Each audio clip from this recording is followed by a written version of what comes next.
그래서 이제 제가 내려가기 전에 그 개독 상담을 하면서 어떻게 하면 이게 인간의 성숙과 치유가 제대로 되나 하는 고민을 많이 했는데, 그때는 제가 그 개독 상담 초창기래 가지고 저한테 배우는 사람들이 굉장히 많았었어요. 그래서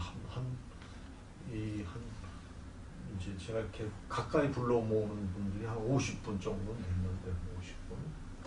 근데 그분들한테 이제 이 묵상 환상 기도와 영성 지도를 같이 이렇게 연결시켜주면 좀 더 온전한 데 가까운 그런 치유 사역이 되겠구나, 이런 생각을 한 거죠. 그래서 다시 올라와서 이제 이 강의를 하기 시작했어요. 그때는 이 초기에는 이제 거기서 신촌에서도 하다가 이제 일로 와서 이제 여기서 시작을 했는데, 여기가 이제 여기 뒤로 이렇게 트여져 있었는데, 이제 한 번 우리 세미나하고 30분씩 모였었는데, 그때는 이제 여러분 한 반 이상은 신학하신 분들이 많이 왔죠. 목사님, 전도사님들이. 근데 그때만 해도 초기에만 해도 막 이제 반대 의견도 막 내시고 잘 이해. 지금하고는 차이가 많이 나죠. 지금은 많이 이해가 된 거예요, 사실은. 많이 이해가 된 거. 저는 이제 전에 상담할 때는 정신분석을 주로 전공을 했는데, 인간을 이해하기에는 정신분석이 제일 깊은 거라고. 지금도 그렇고. 그러나 그건 한계가 있어요. 어느 정도. 이해하는 데는 도움이 되는데, 치유를 직접 적용하기에는 여러 가지 시간상 여러 가지 제약이 있어요. 그래서 늘 고민을 했었는데, 그 1960, 70년대부터 미국을 중심으로 일어난 영성 운동이 있죠. 뉴에이지 운동이죠. 말하자면 굉장한 뉴에이지가 휩쓸렀거든요. 근데 그 뉴에이지 운동은 주로 이제 그 사람들이, 미국 사람들이 기독교가 더 이상 어떤 신비적인 영성에 대한 깊이를 제공해 주지 못하니까 동양 종교, 불교에서 많이 이제 기웃거리고 이제 불교 영성을 이제 들여온 거죠. 그때 당시에. 거기에 반대해가지고 기독교의 일부 개신교 목사님들하고 신부들이 이제 그 카운터파트로 일으킨 운동이 있어요. 그게 이제 영성주도 운동이에요. 그 영성주도라는 것은 옛날에 그 사막의 교부들부터 이렇게 흘러오던 거거든요. 사막의 교부들을 통해서 수도원을 통해서 이렇게 흘러오는 거죠. 그러니까 수도원 안에서 초짜 이제 신부 지망생이 들어오고는 이제 수도원장이나 수련부장이 데리고 이제 이렇게 기도 지도를 하는 것들이죠. 그런 전통들이 각 이제 뭐 베네딕토 수도회나 예수회나 뭐 이런 갈멜 수도회나 이런 데를 통해서 내려오던 게 있었는데, 그게 이제 종교개혁 전후, 그다음에 17세기, 18세기 들어오면서부터 그게 거의 사라져버렸어요. 천주교에서도. 왜냐하면 과학이 발달하고 그러니까 이런 종교에 대한 그 회의들이 많이 생기고 그러기 때문에 그게 거의 없어져 버렸어요. 일부 갈멜 수도원이나 일부 수도원 조금 이렇게 고안에 있는 사람들만 흘러오지, 천주교 주류 안에서도 이런 걸 잘 몰라. 오히려 요새 관심은 개신교인들이 더 관심을 많이 갖는 것 같아요. 그러다가 이제 1960년대 후반에 2차 바티칸 공의회라고 캐톨릭의 큰 개혁이 있었어요, 한번. 그러면서 이제 그때 변화가 많았어요, 캐톨릭은. 그 전까지는 미사를 라틴어로 드렸기 때문에 일반인들은 성경을 몰랐어요, 천주교인들은. 또 무슨 소리 하는지도 모르고 그냥 무슨 제사 지내는 거 구경하는 거죠. 기도도 제대로 몰라고. 그런데 60년대 후반에 캐톨릭에서 변화가 크게 일어나면서 영성운동이 일어나고, 그분들이 성경을 이제 읽기 시작하고, 기도도 제대로 하고, 이제 미사도 각 나라 말로 드리게 되고, 그러면서 이제 이게 같이 맞물려서 영성지도라는 것이 새롭게 현대 영성운동으로 이제 일어나기 시작했거든요. 그 미국은 지금 그러니까 역사가 한 거의 4, 50년 되죠.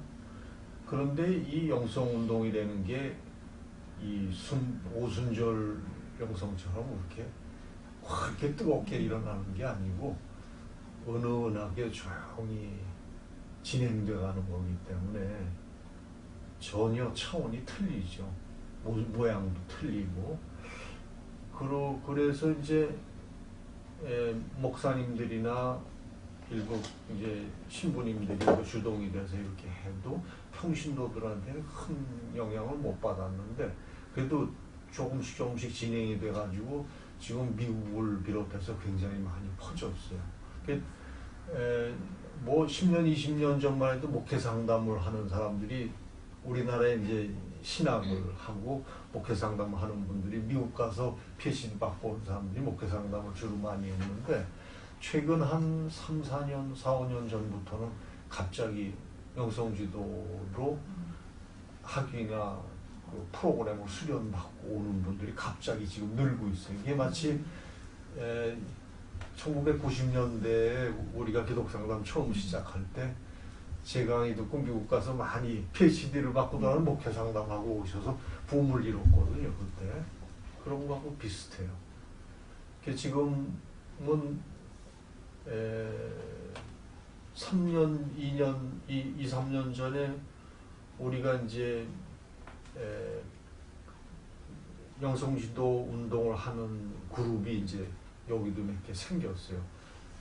물론 이제 장신대 요령 교수님은 독자적으로 시작을 하셨으니까 거기는 제일 오래됐고 우리나라에서는. 근데 저는 이제 비공식적이니까 사실은 어떻게 보면 유 교수님보다 더 오래됐는데, 저는 이제 신학교가 아니니까 뭐 공식적으로는 그분이 제일 먼저 시작했다고. 영성신학을 전공하셨으니까 그럼 당연히 그렇게 이제 평가가 되는 거고, 이제 우리 있고 장신대 있고 그다음에 샬렘이라고 해서 미국의 영성단체가 여기 이제 거의 10년 그 샬렘 운동이 있고, 그다음에 요새 미국에서 PhD 받고 영성지도 공부한 사람들이 와서 여기서 이제 각 분야에서 지금 점점 이제 조직화가 되고 있어요. 그래서 제가 보기에는 영성지도가 인간을 영적으로 깊이 있게 성숙시키는데 아주 체계적인 방법이거든요. 그러니까 이 영성지도와 정신분석이 같이 연결이 되면 굉장히 좋겠다는 생각을 갖게 됐어요. 그래서 제가 저한테 부르심이 있다고 하면은 저는 이제 그 정신분석, 기독교적인 상담과 영성지도, 구체적으로 영적 형숙 혹은 영성 수련의 한 방법으로 관상기도, 저는 묵상기도라고 불러요. 앞으로 이제 주로 묵상기도라고 부를 겁니다. 묵상기도와 영성지도를 같이 연결을 해서 이제 온전한 치유나 성숙을 이루는 것이 저한테 이제 부르심이죠. 그게 저희 연구소의 목적이 나아가는 길이기도 하고. 그래서 처음에 이제 보통 오면은 두 가지 트랙이 있어요. 하나는 우선 묵상기도를 먼저 공부를 하고 그 다음에 그걸 바탕으로 해서 영성지도를 이제 공부를 하는 트랙이 있고, 또 한쪽에서는 이제 역동상담을 하고 그 다음에 현대정신분석적인 요소들을 공부하고, 이 둘을 나중에 이제 이렇게 연결을 하는 그런 방법을 지금 트랙으로 쓰고 있어요. 그런데 우리가 묵상기도를 공부하면은 이런 개념에서는 두 가지 이제 우선 우리한테 직접적인 도움이 되는 거는, 우선 무엇보다 첫째는 우리 각 영혼이 더 영적으로 더 추구를 많이 하게 되는 거죠. 이 묵상기도를 하면 영성이 깊어진다, 그런 얘기는 하기가 점점 조심스러워져요. 영성이 깊으냐 얕으냐 하는 거는 이게 굉장히 주관적인 거고 함부로 평가할 수가 없는 문제거든요. 예를 들어서 저는 개인적으로 통성기도도 하나의 관상기도와 같다고 봐요. 저는. 그렇기 때문에 이거는 뭐 유치하고 이거는 뭐 얕은 미숙한 기도고 저거는 깊고 성숙한 기도 이렇게 얘기하는 것은 그것은 참 외람된 일이다. 조심해야 된다. 그런 생각을 해요. 혹시 제가 중간에 이 묵상기도의 좋은 점을 설명하기 위해서 그런 말이 튀어나가더라도 오해하지 말고 이해해 주셨으면 좋겠어요. 그거는 이제 어떻게 다루고 어떤 장점과 어떤 단점이 있느냐 어떤 차이가 있느냐 하는 걸 우리가 정확하게 이해할 필요가 있어요. 근데 그런 것들을 어떻게 설명할 수 있는 거 아니 현대 지금 정신분석이나 심리학에서는 제일 업투데이트하게 나가 있는 게 의식 심리학이거든요. 우리의 의식이 어떻게 되어 있느냐. 이거는 아직 구성이 안 돼 있어요. 그런데 불교하는 사람들이 훨씬 빨리 이쪽에서는 접근을 하고 있어요. 오늘 아침에도 조선일보에 꽤 크게 났더라고요. 미국의 실리콘밸리에서는 벌써 몇 년 전부터 붐이 일었는데 지금은 요새는 우리나라에서 뭐 삼성이고 어디고 그 연구기관이나 이런 데서 이 명상을 하나의 그 회사의 사원들의 복지를 위해서 아주 명상실을 만들어 놓고 붐이 일어나고 있다 지금 우리나라에도. 제가 그걸 보면서 오히려 마음이 걱정이 들어요. 우리가 깊은 전통이 있거든요. 그러니까요. 네. 전통이 있는데 이게 지금 오픈이 안 돼 있고 네. 사람들이 전부 불교 명상으로 지금 가는 거예요. 이게 참 심각한 문제거든요. 그래서 우리 연구사에서는 이제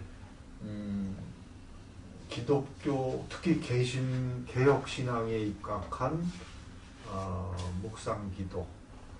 근데 이게 참 문제가 신학하신 분들은 좀 각성을 하셔야 되는데 지금 개혁신앙은 제껴놓으시는 거거든요. 관상기도에 분명히 문제점이 있어요. 이제 저희가 같이 토의를 할 거예요. 문제점이 있고 좋은 점이 있고 그렇습니다. 기독교적인 전통, 특히 개혁신앙의 전통에서 이게 추구해야 된다고 나는 생각하는데 이거에 대한 리뷰가 좀 소홀한 부분이 있어요. 그래서 이게 걱정. 우리나라의 이 영성지도나 묵상기도가 붐을 이루는 건 좋은데 이게 우리가 갖고 내가 성장한 개혁신앙을 흐리게 만드는 부분이 분명히 있거든요. 우리가 신경 써서 공부를 해야 되는데 그게 잘 안 돼 있다는 점이 걱정이에요. 어쨌든 우리가 이제는 더 이상 일방적인 부르짖는 기도나 요구하는 기도로는 분명히 주님과 나 사이를, 주님과 나의 관계를 더 이상 깊이 못하는 어떤 제한점이 느껴져요. 그러니까 이 두 가지가 잘 조화가 되든지 서로 이해가 돼야 돼요. 우리나라 전체적으로 보면 영성의 흐름이 저도 그 한복판에 있었지만 60, 70년대부터 뜨거운 성령운동, 오순절 운동이죠. 말하자면 크게 보면 오순절 신학이 이제 한바탕 휩쓴 거죠. 지금은 장로교고 감리교고 뭐 없잖아요. 다 오순절 신앙이 그 칼라가 지금 휩쓰는 거니까 다 그 오순절 신앙의 형신데 원래 장로교가 아니고 그래서 각자가 영적으로 더 좀 더 주님 앞에서 더 관계를 잘 고민하고 찾아갈 수 있는 그런 길을 마련해 줘요. 이 묵상기도가 그게 첫째 우리한테 지금 도전이자 우리가 공부하려고 하는 거고. 그러니까 저는 여기서 뭐가 옳다 그러다 이렇게 얘기를 별로 안 합니다. 다 각자가 가지고 있는 칼라가 다 틀리고 그러기 때문에 어떻게 주님이 역사하시고 만지시는지를 잘 살펴봐야 돼요. 나는 각자는 자꾸 성찰을 하면서 주님이 나한테 어떻게 바라시고 어떻게 만져가시는지를 잘 이해하는 게 중요하지. 이건 옳고 저건 틀렸고 우리가 어려서부터 신앙 공부를 그렇게 해왔거든요. 그게 참 우리한테는 자꾸 한계를 줘요. 그러나 우리가 성찰을 깊이 있게 생각을 해야 돼 서로. 그 다음에 두 번째 좋은 점은 어떤 사역을 하시든지 간에 결국은 내 마음에 주님의 평화가 있어야 그게 오래 일관성 있고 오래 가지. 그렇지 않으면 그게 끝까지 가기가 참 어려운 것 같아요. 남들한테는 좋아요. 뜨겁게 하는 건. 그러나 내 영혼은 자꾸 말라가요. 한쪽에서는. 그런 부분이 있어요. 그래서 내 마음에 묵상기도가 자리를 잡으면은 그것이 주님과의 깊은 관계를 통해서 끊임없는 어떤 에너지원이랄까 흘러내리는 정말 샘물과 같은 그런 거를 제공하기 때문에 특히 이제 사역을 하는 사람들, 상담자분을 도와주는 사람은 이 자칫하면은 이 고갈되기가 쉽거든요. 제가 작년 겨울에 유명한 전국적인 선교단체 리더들이 모여서 강연을 한번 한 적이 있는데 한결같이 표현하는 게 이제는 좀 지친다. 이 사역 때문에 고갈이 되어 있는 걸 느꼈어요. 그래서 정말 우리가 이 묵상기도가 우리나라에 지금 한국 실정에 굉장히 필요하구나 하는 생각을 갖고 있고 그래서 열심히 해요. 저 나름대로 누가 나를 부르지 않아도 누가 나를 인정 안 해도 그냥 나름대로 열심히 지금 하고 있습니다. 그러다가 이제 이 묵상기도나 영성기도는 혼자 하는 게 참 어려워요. 이제 같이 그룹핑이 돼야 되거든요. 그래서 재작년부터 이제 몇 사람이 이렇게 모여가지고 장신대분, 감신대 교수님, 샬렘 분들 여러 칼라들이 모여가지고 우리 연구소 같이 이렇게 해서 전국적인 네트워크를 지금 만들어가고 영성지도가 하나의 이제 앞으로 아이덴티티로서 사역하는 아이덴티티로서 이제 우리 사회에 자리 잡을 수 있게 될 것 같아요 지금. 그런데 이제 지금 그래서 이제 묵상기도 처음에 이제 우리 공부를 하고 그다음에 영성지도 하는데 처음에는 이제 저도 급한 마음에 한 학기 12강좌 묵상기도 공부하고 그 다음에 12강좌 영성지도 이렇게 공부하고 그렇게 커리큘럼을 짰었는데 이 묵상기도는 그렇게 빨리 되지가 않더라고요. 5년이 걸릴지 10년이 걸릴지 모르겠어요. 그건 이끄심인데 빨리 되는 사람은 금방 깨닫고 몇 달 만에 자리 잡을 수도 있고 그건 워낙 차이가 많지만 일반적으로는 시간이 많이 걸리더라고요. 그런데 이제 오해하지 않으셔야 될 것은 끝이 없는 길이죠. 이게 우리가 죽을 때까지 가는 길이니까 몇 년 후에 완성된다는 개념은 없는 거예요. 그냥 가는 겁니다. 한 걸음 같이 죽을 때까지. 그런데 생활에 자리 잡는 것도 참 어려워. 그래서 많은 분들이 왔다가 중간에 포기를 해요. 포기하는 이유 중에 큰 거는 이 부르짖는 기도가 하고 이게 부르짖는 기도를 하다가 시원시원하게 그걸 안 하려니까 답답해 미치겠다. 그게 제일 문제인 것 같아요. 그래서 조금만 그거에 대해서 마음을 좀 열고 같이 연결해서 경우에 따라서 이런 기도하고 저런 기도하고 이렇게 균형을 맞추면 참 좋겠다는 생각입니다.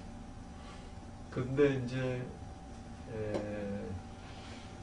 이건 참 조심스러운 말이긴 한데 아직도 많은 분들이 한국의 영성을 얘기할 때 우리가 60, 70년대, 7, 80년대 그 뜨거운 영성운동으로 돌아가야 된다고 자꾸 얘기하시는데 내가 보기에는 그렇게 안 될 것 같거든요. 이미 지나가는 거예요. 그러니까 지금 영성운동에 공백이 있는 거죠. 근데 그게 주님이 이끄심은 이런 묵상기도의 영성으로 이끄시는 게 아닌가 그런 생각이 들어요. 굉장히 중요해지고 많은 사람들이 관심을 갖게 되고 현대인은 어차피 또 이 자기중심적이고 치유에 대한 관심이 많기 때문에 이쪽 관심들을 많이 갖게 돼요. 우리가 빨리 마음을 잡고 여러분들이 함께 모여서 같이 열심히 노력하는 것이 굉장히 우리 사회를 위해서도 중요하고 우리 교회의 새로운 그만큼 이 흐름이 점점 폭발적으로 늘어나고 있는 거거든.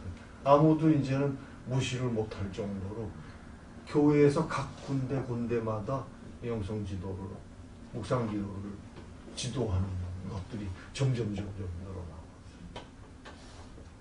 그래서 지금 우리가 기도에 서 있다는 생각을 해요. 근데 이제 아까도 말씀드렸지만 그래서 영성지도가 이렇게 금방 해결되는 문제가 아니기 때문에 요새는 점점 늘리다가 이제 1년으로 지금 늘렸어요. 묵상기도만 공부하는 기간을. 그리고 전체적으로 2년으로 늘어났어요. 지금 프로그램 코스가. 근데 그것도 부족해요. 사실은.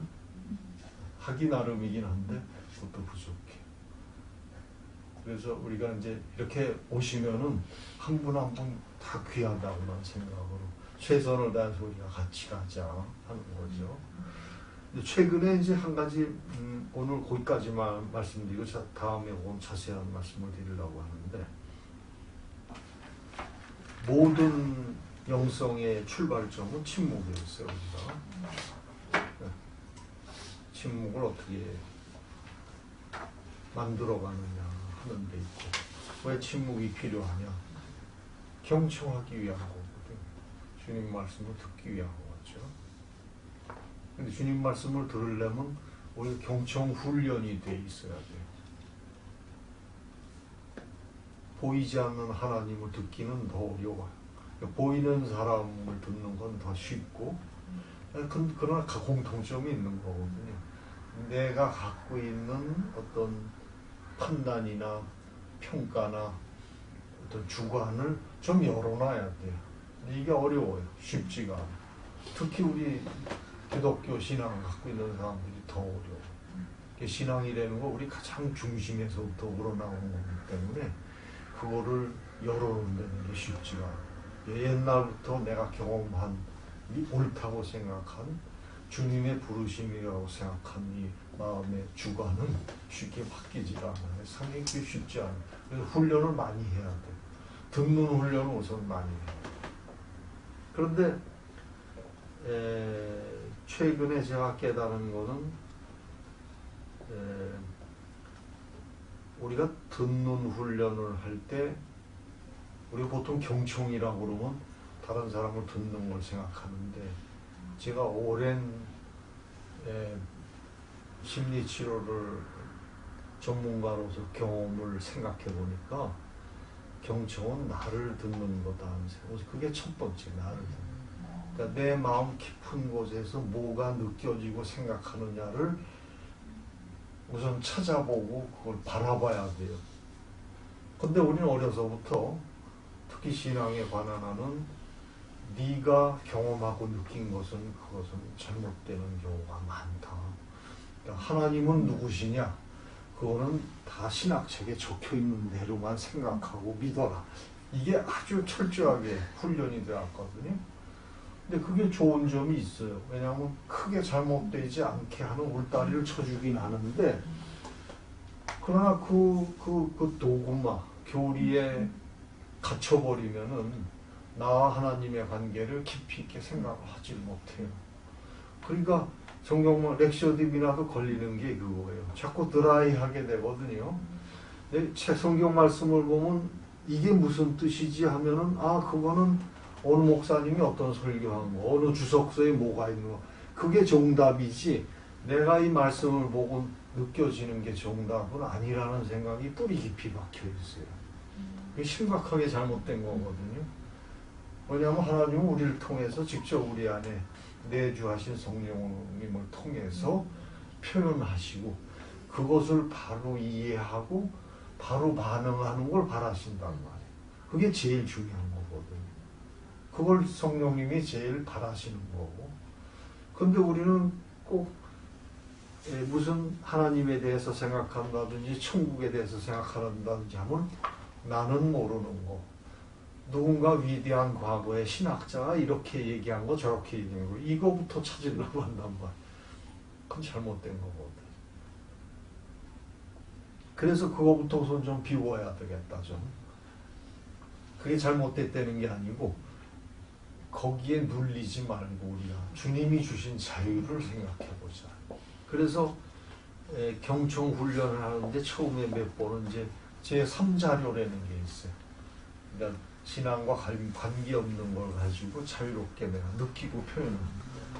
우리가 윤리적인데 너무 눌려 있어가지고 자기를 제대로 잘 표현을 못해. 그러니까 신앙, 하나님을 깊이 생각하는 게 더 깊이 가지지가 않아요. 기도를 해도 그렇고. 그렇죠. 네? 말씀 보면 이게 뭔가, 정답이 뭔가부터 생각한단 말이에요. 이게. 근데 정답은 내 안에 있어요. 내 안에 있는 성령님과 만나는 데서 정답이 있는 거지. 각자. C.S. 루이스가 아무리 유명하더라도 그분은 그분 나름대로 하나님을 만남이 있고 그걸 그분 나름대로 표현한 것 뿐이지 나와 하나님 사이에는 아무 상관이 없어요. 도움은 되지만. 그래서 그런 훈련을 잘 해야 된다. 그걸 이제 여기서는 앞으로 우리가 훈련을 많이 해요. 그리고 또 한 가지는 그런 훈련을 하려면은 열린 마음으로 들어야 돼. 다른 사람 얘기를. 아까 쭉 우리가 이제 자기소개를 쭉 하면서 다 느끼셨겠지만 다 신학 갈라가 틀리거든요. 교파도 틀리지만은 각자 은혜 받은 갈라가 다 틀려요. 근데 다른 사람의 신앙 칼라, 다른 사람이 하나님을 어떻게 체험하고 만났느냐 하는 것을 내 잣대로 판단을 하면은 그건 옳지 않은 거죠. 그건 편협된 거죠. 그래서 상대방의 나와 다른 표현이나 말을 주장을 듣더라도 나하고 들리면은 나하고 틀리구나 하고 이렇게 느끼면 되는 거지. 거기에 대해서 반론을 피거나 뭐 토론을 그건 필요가 없다. 이거. 그건 의미가 없는 거예요. 공격할 필요는 더더욱 없는 거고. 그래서 여기서는 다른 사람의 말을 긍정적으로 이해를 하고 같이 비교하고 단지 그거에 바라보는 거. 그렇게 함으로써 여기서는 어떤 말을 하더라도 안전하다는 느낌을 각자가 받아야 돼. 그게 이제 신뢰 서클이 되는 건데 혹시 아시는 분들도 있을 거예요. 파커 파머라는 이렇게 신뢰 서클. 조금 요 다음에 자세히 또 제가 설명을 드릴 겁니다. 그래서 그런 개념으로 토의를 하게 돼. 항상 왜냐하면 여기는 일방적인 강의가 반. 나머지 50%는 우리가 같이 토의를 하고 같이 만들어가는 시간이기 때문에 어떤 지적 정보를 흡수하는 시간이 아니고 많이 알아봤자죠 뭐까지 같이 주님의 일을 함께 가는 동료다 이렇게 생각하고 좀 틀리더라도 이해를 하고 긍정적으로 이해를 하고 함께 비교하고 남을 고치려고 하거나 충고를 하거나 뭐 치료를 해주려고 하거나 그런 관점은 필요합니다. 오늘은 거기까지 그러면 알겠습니다.